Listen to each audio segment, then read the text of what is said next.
Bonjour et bienvenue sur MCA, machine automobile. Aujourd'hui, nous allons faire l'essai de cette Hyundai Kona dans cette version hybride. MCA est un petit poussé dans l'univers du média automobile. Dès lors, MCA, moi, toi, nous avons besoin de vous. Nous avons besoin de votre coup de main, de votre coup de pouce. Pouce bleu de préférence. Ça permet à la chaîne d'être mieux référencée sur YouTube, d'être plus visible et donc de pouvoir grandir. Merci également de vous abonner si jamais la chaîne vous intéresse.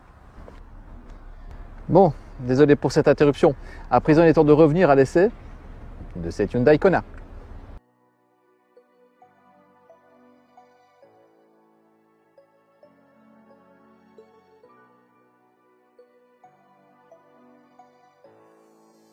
Le Hyundai Kona a été officiellement dévoilé le 13 juin 2017 au salon de Francfort.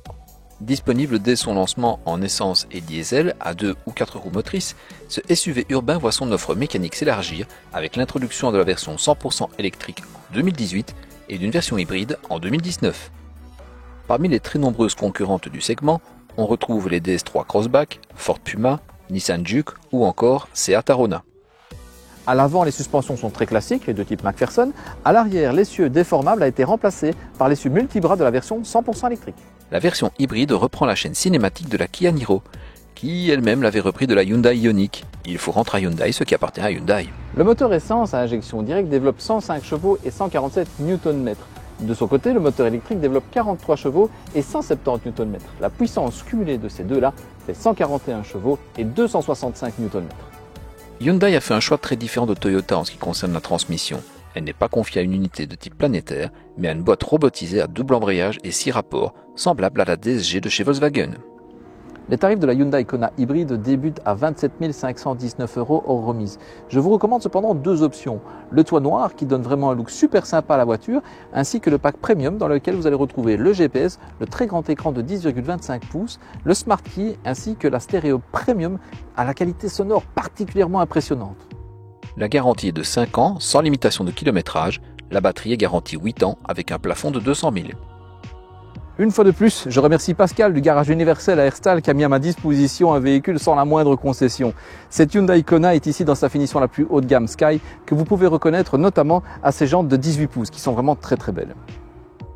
Affichée à 32 999 €, cette version Sky dispose d'un équipement riche ne pouvant être complété en option que par la peinture métallisée et le toit, soit noir, soit ouvrant, lequel est alors accouplé au siège chauffant à l'arrière et ventilé à l'avant. Tout le reste, et croyez-moi, il en reste, est de série. N'ayant pas envie de vous endormir, je vous passe l'énumération de cette longue liste d'équipements montés d'office. L'écran central est grand avec une diagonale de 10,25 pouces, soit près d'un centimètre de plus que le diamètre d'une jante d'Austin Mini de l'époque. En 2017, le Hyundai Kona a décroché les 5 étoiles lors des protocoles de crash test Euro NCAP avec un score de 87% pour la protection de ses occupants, un très bon résultat. Comme cela a déjà été dit précédemment, le Kona est un SUV urbain. Avec 4,17 m de long pour 1,80 m de large, il fait partie des petits gabarits de la catégorie, ce qui facilite la tâche en ville. Et pourtant, l'espace intérieur est bien plus que suffisant. La banquette arrière est homologuée pour 3 personnes, mais comme bien souvent dans la catégorie, il s'agit plutôt de 3 enfants ou de 2 adultes. Partant de ce postulat, on est plutôt bien assis à l'arrière. Le coffre ne pâtit pas de la conversion hybride du Kona avec un volume inchangé de 361 litres.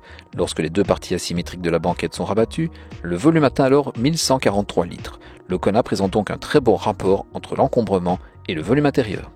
Par rapport à la Kia Stonic avec laquelle il partage pas mal d'éléments techniques, le Hyundai Kona se veut plus haut de gamme. Ainsi, notamment, la finition lui est supérieure avec des plastiques moussés et un très bel écran de 10,25 pouces disponible en option. Malgré le fait qu'on soit assis dans un SUV, la position de conduite n'a rien de celle d'un strapontin. La position de conduite est même plutôt dynamique. Chose assez rare chez Hyundai, les sièges sont souples au niveau du dos et se révèlent assez même moelleux. C'est surprenant et c'est assez agréable. On dispose également d'un affichage tête haute ici au niveau du tableau de bord. Grâce aux grandes surfaces vitrées, la visibilité périphérique est excellente, sauf à l'arrière à cause de l'épais montant. Heureusement, il y a un détecteur d'angle mort, des radars de stationnement et une caméra de recul. Bon, maintenant c'est pas tout ça, mais il faut aller rouler.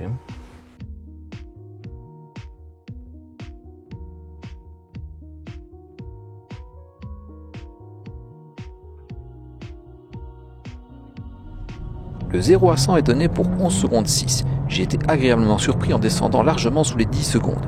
La vitesse est électroniquement bridée à 160 km/h. En toute logique, le Kona hybride n'a rien de sportif. Même s'il a été prioritairement conçu pour obtenir les consommations les plus basses, il se montre vif en ville et présente une allonge suffisamment confortable sur route et autoroute. La boîte de vitesse robotisée à double embrayage se montre douce, rapide et exempte d'hésitation. Le comportement routier est presque identique à celui de la Kona thermique, les masses étant très proches. Voulu légère en manœuvre, la direction manque de retour d'information, ce qui n'est vraiment gênant que pour la conduite sportive. Le diamètre de braquage est court. Puissant, endurant et profitant du système de récupération d'énergie, le freinage est excellent. Avec les roues de 18 pouces, le Hyundai Kona sacrifie quelque peu son confort sur l'autel du style. Il n'y a rien de dramatique là-dedans, il n'y a pas de percussion, il n'y a pas de trépidation. Le confort climatique est excellent. Le confort acoustique, lui, par contre, est un peu entaché par le bruit du moteur lorsque celui-ci se remet en route et par les bruits des pneumatiques. Mais là, à mon avis, ce sont plutôt les Michelin qui sont en cause. Théoriquement, le but premier d'une hybride est de réduire sa consommation de carburant fossile au maximum.